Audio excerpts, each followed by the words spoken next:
ሰላም ጤና ይስጥልን። በመላው ዓለም የምትገኙ የተወደዳችሁ የሮሃ ቲቪ ተከታታዮች የሚያዝያ 21 2018 ዓ.ም የረፋድ ዜናዎችን ይዘንላችሁ ቀርበናል። አፋብን ሚኒሊክ እዝና ቴዎድሮስ እዝ በጋራ ታላቅ ጀብዱ መፈጸማቸውን ሲቀጥሉ አገዛዙ የፋኖ አመራር ነን በሚል ማረኩት ስላለው ሰውም መረጃ ወጥቷል። ዝርዝር ግንባር መረጃዎችን ይዘናል። ህወሓት ሌተናል ጀነራል ታደሰ የስልጣን ርክክብ ካላደረጉ ስህተት ነው የሚሆነው ሲል አስጠንቅቋል። በብልጽግናው አገዛዝ በቴዎድሮስ ካሳሁን ወይም ቴዲ አፍሮ ላይ ዘጋቢ ፊልም እየተዘጋጀ መሆኑ ተሰምቷል። በስፋት ዳሰነዋል። ትራምፕ ኢራን የሆርሙዝ ወሽመጥን እንድከፍት ጠይቃኛለች ሲሉ የባህረ ሰላጤው ሀገራት ደግሞ ለኢራን ምላሽ ለመስጠት በሚል እየመከሩ ነው። ውድ አድማጭ ተመልካቾቻችን አብራችሁ ልትቆዩ ከፈቀዳችሁ እነዚህ መረጃዎች በዝርዝር የምናሰማችሁ ይሆናል። የሮሃ ቲቪ ወቅታዊና ሀቀኛ መረጃዎች እንዲደርሷችሁ ቻናሉን ሰብስክራይብ፣ ላይክ እና ሼር በማድረግ አሁኑኑ ቤተሰብ ይሁኑ።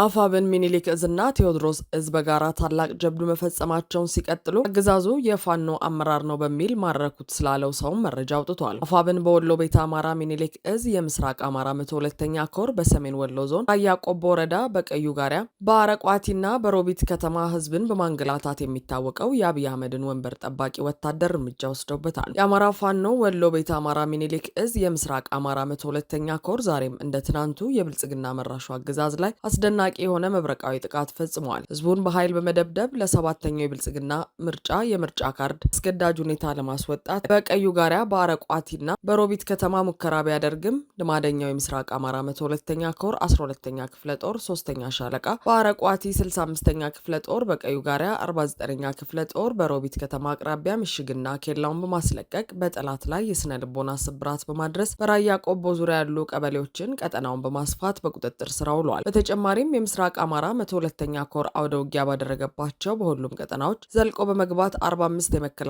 ሰራዊት አባላት፣ 10 የፌዴራል ፖሊስ አባል በተከታታይ የሞርተርና የዲሽቃ ጥቃት በማድረግ የጌታቸው ረዳን ራሱን ሀራ መሬት እያለ የሚጠራውን የሰራዊት አባል በድጋሚ ደምስሷል። በዚህ ዘመቻ የነበሩት የምስራቅ አማራ 102ኛ ኮር ወታደራዊ አዛዦችና ወታደራዊ ዘመቻ መሪዎች በሚገርም መናበብና ጦርነቱን እንደተለመደው በተሻለ ብቃት በጠላት ላይ አስደማሚ ገድል መፈጸሙን የ102ኛ ኮር የህዝብ ግንኙነት ገልጿል። አገዛዙ ከሰዓት ጀምሮ በድሮን በቢኤም በዙ 23 በመድፍና በታንክ የተጠናከረ ማጥቃት ቢያደርግም የ102ኛ ኮር አመሻሽ ላይ የ12ኛ ክፍለ ጦር ሀብተ ማርያም መንበሩ የምትመራው የ3ኛ ሻለቃ ዋና አዛዥ የአርበኛ ዝናቤ አማረን ልጆች አይበገሬዎቹን ማቆም ተስኖት ውሏል። ከሰዓት የጀመረው አውደ ውጊያ በአገዛዙ ላይ ወታደራዊና ፖለቲካዊ የስበት ማዕከሉን በመለየት የምስራቅ አማራ 102ኛ ኮር የ65ኛ ክፍለ ጦር በ10 አለቃ ሻምበል ተሾመ የምትመራውና የ49ኛ ክፍለ ጦር በለገሰ ሰማው የምትመራው በጋራ በመሆን የኃይል የበላይነትን በመውሰድ ከላይ የተጠቀሱትን የገጠር ቀበሌዎችና ከተሞች በቁጥጥር ስር ውሏል። ከሰዓት የጀመረው ዘመቻ የምስራቅ አማራ 102ኛ ኮር 49ኛ ክፍለ ጦር በሮቢት ከተማ አቅራቢያ በነበረው አውደ ውጊያ የጠላትን ዲሽቃ በወገን ሞርተር ሙሉ በሙሉ በመውደሙ በአገዛዙ በኩል ከፍተኛ ድንጋጤ ተፈጥሯል። በመጨረሻም የአማራ ፋኖን ጥቃት መቋቋም ያቃተውና ቤተክርስቲያን በማውደም የሚታወቀው አገዛዝ ሆርማት ሆኖ በግምት ባስወነጨፈው መድፍ በተለምዶው ታችኛው ጎለሻ ተብሎ በሚጠራው አካባቢ አንዲት እናት ከቤቷ ላይ በማረፉ የ3 ዓመት ልጅ እንዳዘለች ህይወቷን ቀጥፏል። በሌላ በኩል ብልጽግና ያስኩት ብሎ ካሰራጨው የኮሎኔል አለሙ ሞላ መረጃ ጋር ተያይዞ መሬት ላይ ያለው ሀቅ በሚል አፋብን ሚኒሊክ እዝ ምላሽ ሰጥቷል። እዙ በምላሹ ኮሎኔል አለሙ ሞላ በቀድሞ ምስራቅ አማራ ፋኖ የሚሆን በአሁኑ ሚኒሊክ እዝ ምንም አይነት ኃላፊነት የሌለውና ከ2016 ዓ.ም ክረምት ጀምሮ ትግሉ ላይ ያልነበረ ሲሆን አብሩ ወረዳ ጊራና ዙሪያ ልዩ ስሙ ጎራርባ የተባለ ቦታ ላይ ትዳር መስርቶ ወልዶ እየኖረ የነበረ ነው ብሏል። መሬት ላይ ያለው እውነታ ኮሎኔሉ ከብልጽግና መከላከያ ሰራዊት የሚሆን ከፋኖ ነጻ ሆኖ የግል ህይወቱን እየኖረ ባለበት ሁኔታ ለፖለቲካና ለፕሮፓጋንዳ ፍጆታ ለማዋል ሲባል ከእውነት የራቀ ነገር ማሰራጨቱ ከብልጽግና አገዛዝ የሚጠበቅና ከተለመደ ህዝብን የማደናገር ተግባር የተለየ አይደለም ሲልም ገልጿል። የብልጽግና አገዛዝ በሀብሩ ወረዳ ኮሚኒኬሽን በኩል በሰላም አስከባሪ ኃይሎች ግለሰቡን ያስኩት ሲል፣ መከላከያ በኩል ደግሞ መከላከያ ማረከው የሚል የተለመደ እርስ በርሱ የሚጋጭ መረጃ አሰራጭቷል። ይህ በእንዲህ እንዳለ የቴዎድሮስና የሚኒሊክ እዝ ጥምር ኃይል የመርጦ ለማርያም ከተማን ጨምሮ በአካባቢው የሚገኙ ቁልፍ ወታደራዊ ስፍራዎችን ተቆጣጥሮ ግስጋሴውን ወደፊት ማድረጉ ታውቋል። የፋኖ የአንድነት ኃይልና ወታደራዊ ጥበብ በታየበት በዚህ ታላቅ ተጋድሎ መርጦ ለማርያም ከተማና ሌሎች ስትራቴጂካዊ ቦታዎች ሙሉ በሙሉ በፋኖ ቁጥጥር ስር ሲገቡ የአገዛዙ ኃይል የቡድን መሳሪያዎችን ጨምሮ በርካታ ክላሽንኮፎችን አስማርኮ እንደ ቅጠል ረግፏል። የጠላት ሽንፈት የፋኖን ወታደራዊ በላይነት ከማሳየቱም በላይ አገዛዙ ዳግም ለማያንሰራራበት ውድቀት መዳረጉን ያረጋገጠና የአማራ ህዝብ ህዝብ የነጻነት ቀን መቃረቡን ያበሰረ ሆኗል። በደም የተሳሰረው በስጋ የተጋመደው በጽኑ የዓላማ አንድነት የተቋጠረው እንዲሁም ጥበብ የታጀበው የፋኖ ክንድ የጠላትን ሰራዊት ደምስሶ የብልጽግናን ብርሃን በማጨለምና ከመንበረ ዙፋኑ አምዘግዝጎ በመጣል ፍትሐዊ ስርዓት ለማንበር የሚያደርገው ጉዞ በድል ታጅቦ መቀጠሉም ተረጋግጧል። ህወሓት ሌተናል ጀነራል ታደሰ የስልጣን ርክክብ ካላደረጉ ስህተት ነው የሚሆነው ሲል አስጠነቀቀ። የትግራይ ጊዜያዊ አስተዳደር ፕሬዚዳንት ሌተናል ጀነራል ታደሰ ወረደ ሰላማዊና ዴሞክራሲያዊ ርክክብ የማይፈጽሙ ከሆነ ስህተት እንደሚሆን የህዝባዊ ወያነ ሓርነት ትግራይ ቃል አቀባይ ለቢቢሲ ተናግረዋል። የህወሓት ቃል አቀባይ ሚካኤል አስገዶም የትግራይ ክልል ጊዜያዊ አስተዳደርም እየፈረሰ በመሆኑ ከፌዴራል መንግስት ጋር ያለው የግንኙነት ገመድ መበጠሱን ገልጸዋል። ከቢቢሲ ጋር አጭር ቃለመጠይቅ ያደረጉት ቃል አቀባዩ የህወሓት ማዕከላዊ ኮሚቴ ከ2 ሳምንት ገደማ በፊት ያስተላለፈውን ውሳኔ በተመለከተ ከተለያዩ አካላት ጋር ውይይት እየተካሄደ እንደሆነ ተናግረዋል። የህወሓት ማዕከላዊ ኮሚቴ ሚያዝያ 11 2018 ዓ.ም ባወጣው መግለጫ ከ6 ዓመት በፊት ክልሉ ውስጥ በተደረገ ምርጫ የተመረጠው የትግራይ መንግስት ምክር ቤት ወደ ስራ እንዲመለስ መወሰኑን አስታውቆ ነበር። ህወሓት ይህንን ውሳኔውን ያስታወቀው የብልጽግና መንግስት ከፕሪቶሪያ ስምምነት በኋላ የተቋቋመውን የትግራይ ክልል ጊዜያዊ አስተዳደር እየመሩ ያሉት ፕሬዚዳንት ታደሰ ወረደን የስልጣን ቆይታ በ1 ዓመት ካራዘመ ከ2 ሳምንት ገደማ በኋላ ነው። አቀባዩ ሚካኤል የፌዴራል መንግስት ውሳኔውን ያስተላለፈው ህወሓትን ሳያስፈቅድ ሳያማክር ለብቻው ነው ብለዋል። ጀነራል ታደሰ የመጀመሪያው ዓመት ላይ የተሾመው በፕሪቶሪያው ስምምነት መሰረት በወጣው ደንብ ነው። አሁን ግን እርሱ ተጥሶ በ2013 በወጣ ደንብ ነው ብለዋል። የጠቅላይ ሚኒስትር ጽህፈት ቤት ፕሬዝዳንቱ የስልጣን ዘመን በ1 ዓመት መራዘሙን ይፋ ባደረገበት የፌስቡክ ልጥፍ ላይ ጠቅሶት የነበረው የትግራይ ጦርነት ከተጀመረ ከወራት በኋላ የመጣውን የጊዜያዊ አስተዳደር ማቋቋሚያ ደንብ ነበር። ይህ ደንብ ከፕሪቶሪያ ስምምነት መፈረም በኋላ አሁን በስራ ላይ ያለውን አስተዳደር ለማቋቋም በወጣው ደንብ ተሽሯል። የህወሓት ቃል አቀባይ ሚካኤል በበኩላቸው ከ5 ዓመት በፊት በወጣው የቀድሞ ሹመት በመሰጠቱ የፕሪቶሪያ ስምምነት ስለፈረሰ ጊዜያዊ አስተዳደሩን ፈርሷል ባይ ናቸው። ስምምነቱን ያፈረሰው የፌዴራል መንግስት ነው። ሌተናል ጀነራል ታደሰን ለብቻው ሹሞ የላከልን ፌዴራል መንግስት ነው። ህወሓት ይህንን አንቀበልም ብሎ ይፋ አድርጓል። ይህ ግልጽ ነው፣ የሚያሻማ ነገር የለውም ሲሉ በዚህ ምክንያት የቀድሞ ምክር ቤት እንዲመለስ መወሰኑን ገልጸዋል። ቃል አቀባዩ ከፌዴራል መንግስት ጋር የሚኖረውን ግንኙነት እንዴት ይሆናል የሚለውን በቀጣይ የምናየው ይሆናል። እስካሁን ባለው ግንኙነት ግን ጊዜያዊ አስተዳደር እየፈረሰ ስለሆነ የነበረን ገመድ ተበጥሷል የሚል ሀሳብ ነው የምንወስደው ብለዋል። ይህ ምክር ቤት የተቋቋመበት ምርጫ በፕሪቶሪያ ስምምነት ውድቅ ስለመደረጉ ጥያቄ የቀረበላቸው ቃል አቀባዩ በዚህ ሀሳብ እንደማይስማሙ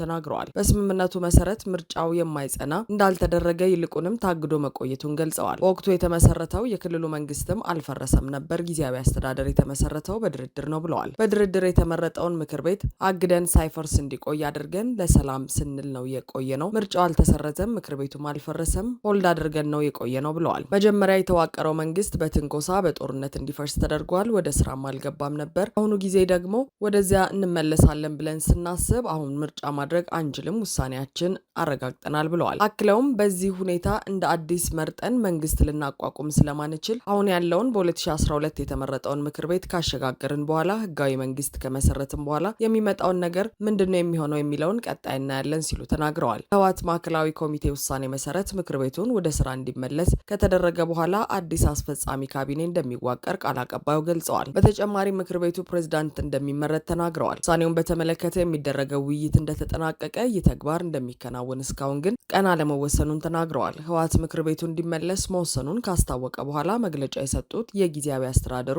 ፕሬዝዳንት ታደሰ ውሳኔውን ተቃውመውታል። ውሳኔው ፕሪቶሪያ ስምምነትን ውድቅ የሚያደርግ እንደሆነ የተናገሩት ፕሬዝዳንቱ ይህንን እርምጃ ተከትሎ ሊመጣ የሚችለው ጦርነት እንደሚሆን ተናግረዋል። ይህንን ተከትሎም ሌተናል ጀነራል ታደሰ እንደ ቀድሞው የጊዜያዊ አስተዳደር ፕሬዝዳንት ጌታቸው ረዳ የክልሉን መዋቅር በኃይል ሊነጠቁ ይችላል የሚል ስጋት ተፈጥሯል። ሌተናል ጀነራል ታደሰ ስልጣናቸውን በምክር ቤቱ ለሚመረጠው ፕሬዝዳንት ለማስረከብ ተስማምተው እንደሆነ የተጠየቁት የህወሓት ቃል አቀባይ ሚካኤል እርሱም በቀጣይ የምናየው ይሆናል የሚል ምላሽ ሰጥተዋል። ህወሓት ፕሬዝዳንቱ በመግለጫቸው የተናገሩትን እንደማያምንበት የተናገሩት ሚካኤል መፈንቅለ መንግስት አይደለም፣ መደረግ ያለበት ርክክብ ነው ሲሉ ለቢቢሲ ተናግረዋል። ሰላማዊ ዲሞክራሲያዊ ርክክብ እንደሚያደርጉ እምነቱ አለን። ከዚህ ውጭ የሚሄድ ሰው ካለ ወይም ከዚህ ውጭ ከሄዱ ግን ስህተት ነው የሚሆነው፣ ትክክል አይሆንም ብለዋል። ፕሬዝዳንቱ ስልጣን ለማስረከብ ፈቃደኛ ካልሆኑ የህወሓት ቀጣይ እርምጃ ምን እንደሚሆን ቃል አቀባዩ ተጠይቀዋል። ቀጣዩ ፕሬዝዳንት ማን እንደሚሆን አሁን መናገር አልችልም። ስልጣን ያለው አካል ምክር ቤት ስለሆነ ማንን ፕሬዝዳንት ያደርጋል የሚለውን ነገር ቀጣይ የምናየው ነገር ነው የሚሆነው ብለዋል። አክለውም ፕሬዝዳንት ታደሰ በሰላማዊ ስልጣን ያስረክባሉ ያስረክባሉ አያስረክቡም የሚለው አሁን አከራካሪ ነጥብ ሊሆን አይችልም፣ ያኔ ስንደርስ የምናየው ነገር ነው የሚሆነው ሲሉ ተናግረዋል። ጊዜያዊ አስተዳደር አሁን ፈርሷል፣ ምክር ቤት ወደ ስልጣን ይመጣል ያሉት ቃል አቀባዩ ፕሬዝዳንት የመሾምና ካቢኔ ማዋቀር ስልጣን ያለው ያው ምክር ቤት መሆኑን ገልጸዋል። በመሆኑም በክልሉ ሁለት መንግስት ይኖራል ሊባል እንደማይችል ጠቅሰዋል።